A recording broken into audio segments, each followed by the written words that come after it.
Ito, dadalhin ni Glenn ang isang suman.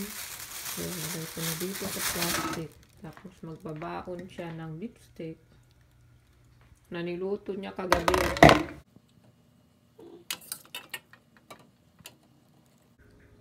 Almusal tayo. Itong almusal ko yung beef steak. Matagal na kami hindi nag-beef steak, kaya medyo na-miss namin ito. And then, kape. Ayan, ako'y kumakain ng suman. At sabi ko, masaya ako dahil kagabi nagluto na si Glenn ng beef steak. Ngayon sabi ko, hindi ako magluluto ng ulam. Kaya lang nung nakita ko, ito na lang palang ulam. Wala na pala kaming ulam. Ngayon, maghuhugas ako dito. Mamaya i-hand-wash ko itong ibang damit na masiselan. Tsaka underwear. At itong daon, idadalhin ko sa taas. Dahil naglalaba din ako ng winter jacket. Yan, o papalitan ko ng baterya dahil wala nang baterya. Nakakahingal umakyat, lalo pag busog. Paisa-isa ko na sila winawash. So, ito yung gamit ko para sa mga masiselan daw, kagaya ng mga winter jacket na yan.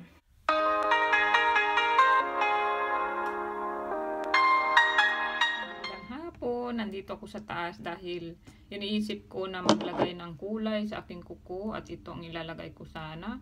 Pero para kung tinatamad, baka bukas na lang para mas mukhang bago siya sa Sabado. Ayan, so isa-shoutout ko pala si Marvin David. Hi Marvin! Thank you for watching. And then hi din sa kanyang mami na si Vicky. Hi sis Vicky! Nanonood daw silang dalawa ng vlog namin. Thank you! Hi Marvin! Ayan. And then, mag-hi kay rin kay Ate Richel. Hi Ate Richel! Ayan. And hi Sis Lira!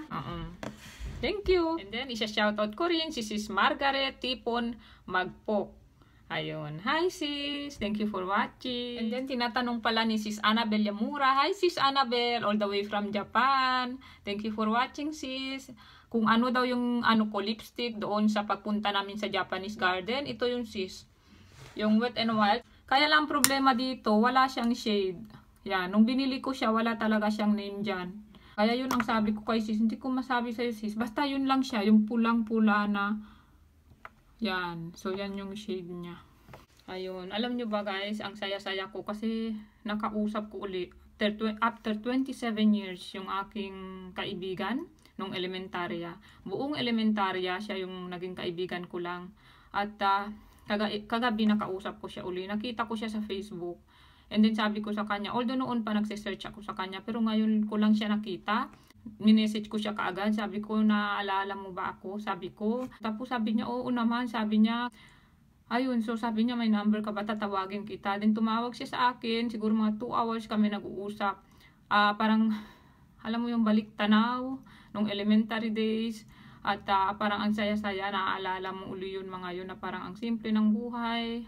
Naglalaro lang kami. And then sabi nga niya, yung mga tinitinda ko daw. Nakakatuwa kasi naalala pa niya talaga yun. Kaya yun ang nagagawa ng Facebook, di ba? Yung kagandahan ng Facebook na nakikita mo uli yung mga matagal mo nang di nakikita na kaibigan na namimiss mo na. So, yan. Thank you, Facebook. Actually, nung hindi ko pa sila nakikita sa Facebook, lagi ko silang iniisip, nasaan na kaya sila? Kamusta na kaya sila? Ano na kaya itsura nila? At lagi ko silang sinesearch sa Facebook. Actually, sila din. Yun lagi ang sinasabi din na parang, uy, ako rin hinahanap kita. Sabi ko, my friend, kung iniba ko yung pangalan ko mismo. Totally, nag-iba yung name ko. Kaya sabi niya, bruha ka. Kaya pala hindi kita makita ibang-iba ng name mo. Sabi ko, syempre, iniba ko. Hindi ko naman type yung aking pangalan. Ngayon na lang ako magkakaroon ng pagkakataon na ibahin ang pangalan ko. So, yeah. Sasabihin ko sa inyo anong pangalan ko. Ang napaka-unique kong pangalan na hindi ko type sa aking 50 random facts. Ayan, naprito ako ng itlog. Kasi yan na lang ang ulam namin. I want it to be cooked. I don't want it. Mag-ano ka? Ayan ang ulam ni Kuya, parang top silog. So may beef steak siya, tsaka itlog.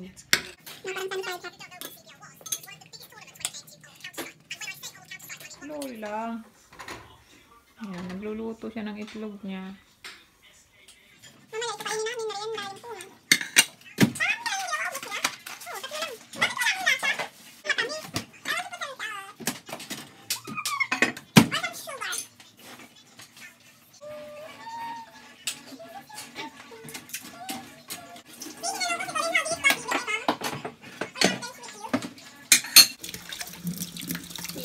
kailangan i-ano nyo dyan sa tubig. Kasi kung hindi mo siya matatanggal. Sige nga. Oh, ayan o. Ayan.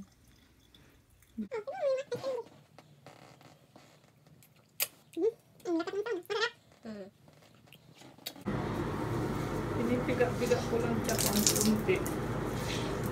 Kasi hindi ko siya pinipiga from dyan sa taas kasi ayaw ko masira yung nasa loob. Kaya hinayaan ko siyang bumaba lang yung tubig niya konti-unti. Nakakain lang niya, magmerienda na daw siya. Dumating sila 3 o'clock. Nakakain lang yan.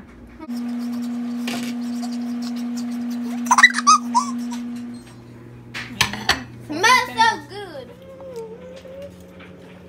Okay. Yummy? Bigyan mo rin si kuya at magtira ka kay daddy. No. Pero nagdala si Glenn ng isang ganyan. Kailangan nagdala na eh.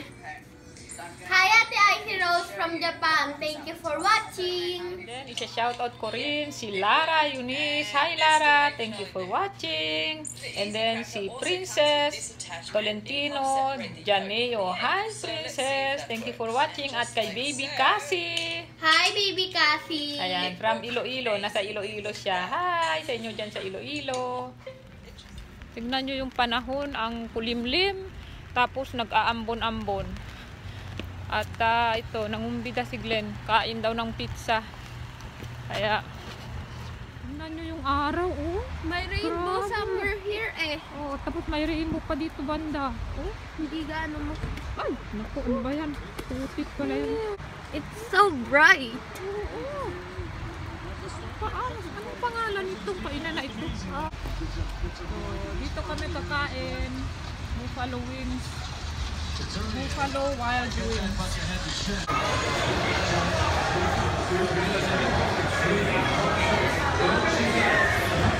Itong kainan na to, punong-puno ng ganito, television. Puro mga anong tawag dyan sa laro nila? Hockey. Puro mga hockey yung nilalaro.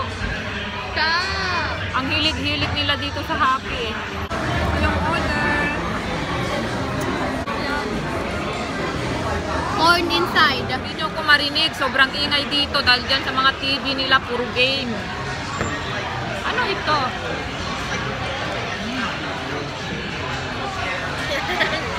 Everything come out. Okay. Yeah, it's really good. What to? Chips. Ako gagawa yan. Hindi, nakaganyan na. Ha? Nakagawa din. Hindi. Ilamin mo lang ng gusto. Nag-ulan pa rin. Huwag niya yung masisira ang payong. So, ayan, pauwi na kami at mag-good night na ako guys. Good night. Thank you for watching.